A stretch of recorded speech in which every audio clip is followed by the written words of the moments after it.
আমার ভাইজান, আমার বন্ধুগণ, আল্লাহ পাক রব্বুল আলামিন কেমন মায়ার মালিক, কেমন মায়ার মালিক। আল্লাহ রব্বুল আলামিনের অন্তরে এই বান্দার জন্য কেমন মায়া, কেমন ভালোবাসা, এই কথাটা আপনি আমার বোঝার প্রয়োজন আছে না নাই? একটু জবান খুলে বলেন, আছে না নাই? আল্লাহ পাক রব্বুল আলামিন যেমন করে আপনি আমাকে দুনিয়াতে প্রেরণ করেছে, আল্লাহ পাক রব্বুল আলামিন দুনিয়াতে পাঠানোর পরে আল্লাহ পাক রব্বুল আলামিন আপনি আমাকে সুন্দর চাহিদা দিয়েছে, চিন্তা চেতনা দিয়েছে, বিবেক বুদ্ধি দিয়েছে। দেওয়ার পরে আল্লাহ পাক রব্বুল আলামিন আপনি আমাকে ডেকে বলতেছে, বান্দারে আমি রব্বুল আলামিন তোমাদেরকে কেমন ভালোবাসি, কেমন ভালোবাসি। আল্লাহ পাক রব্বুল আলামিন আপনি আমাকে সৃষ্টি করার পরে আল্লাহ তাআলা ডেকে বলতেছে, বান্দারে আমি রব্বুল আলামিন তোমার জীবনের প্রত্যেকটা মিনিট, প্রত্যেকটা সেকেন্ড, প্রত্যেকটা সময়, প্রত্যেকটা দিন, প্রত্যেক সপ্তাহ, প্রত্যেক মাস, প্রত্যেক বছর আমি রব্বুল আলামিন একজন ফেরেশতার মাধ্যমে তোমার সমস্ত কিছু ডায়েরি করতেছি। একটু আওয়াজ দিয়ে বলেন ঠিক কিনা? আল্লাহ রব্বুল আলামিন আপনি আমাকে ডেকে বলতেছি, বান্দারে আমি রব্বুল আলামিন কেমন মায়ার মালিক। আল্লাহ তাআলা ডেকে বলতেছে, বান্দারে যখন বান্দা মুমিন বান্দাদেরকে আল্লাহ পাক রব্বুল আলামিন মায়ের কণ্ঠে একখানা ডাক দিল, ডাক দেওয়ার পরে বান্দাকে ডেকে বলতেছে, বান্দারে এখন তো মুয়াজ্জিন আযান দিয়েছে, হাইয়া আলাস সালাহ, হাইয়া আলাল ফালাহ। আল্লাহ পাক রব্বুল আলামিন বান্দাকে ডেকে বলতেছে, বান্দারে আমি কেমন মালিক, কেমন মালিক।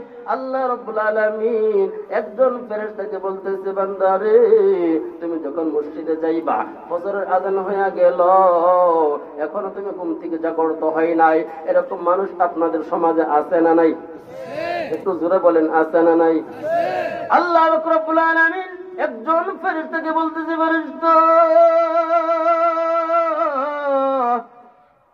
যখন অমুক বান্দা ঘুম থেকে জাগ্রত হয় নাই, জাগ্রত না হলেও ওই ব্যক্তির আমল নামা লেখার জন্য একজন ফেরেশতা নিযুক্ত আছে না নাই?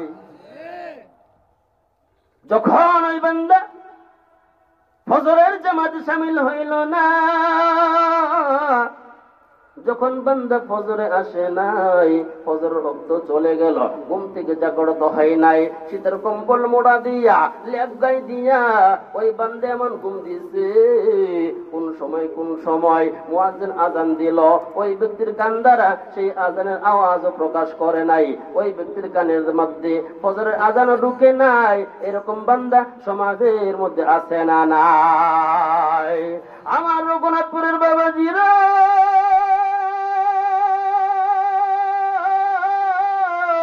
পর্দার আড়ার মা বোনেরা, কানটা খাড়া করে শোনো রে মা, দিনটা নরম করে শোনো। আল্লাহ রাব্বুল আলামিন কেমন মালিক, কেমন মালিক। আপনি আমার প্রতি কেমন মায়ার নজরে তাকিয়ে থাকে, কেমন রহমতের দৃষ্টিতে তাকায়। আল্লাহ পাক রব্বুল আলামিনকে ওই ফেরেশতা ডেকে বলে, আল্লাহ আপনার ওই পাগল তো ঘুম থেকে জাগ্রত হয় নাই, মুয়াজ্জিন আযান দিল,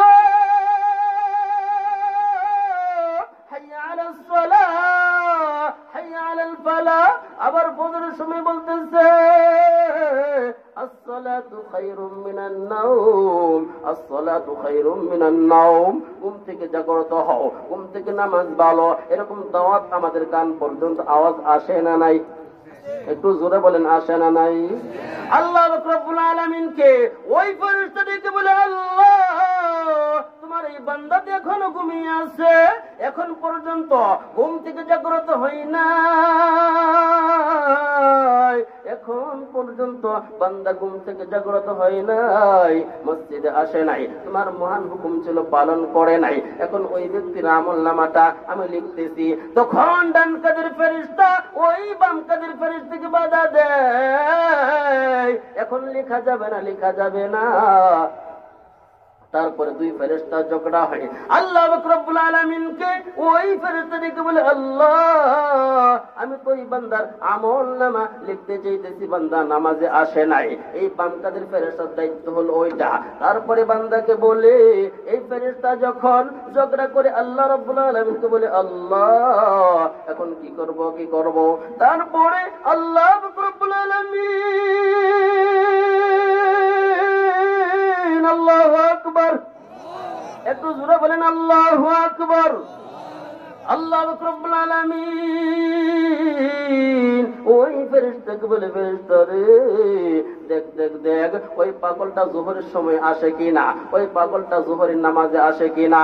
তারপরে আল্লাহ রাব্বুল আলামিন যখন ফেরেশতাকে বলে, ফেরেশতা রে লেখার প্রয়োজন নাই, লেখার কোনো প্রয়োজন নাই।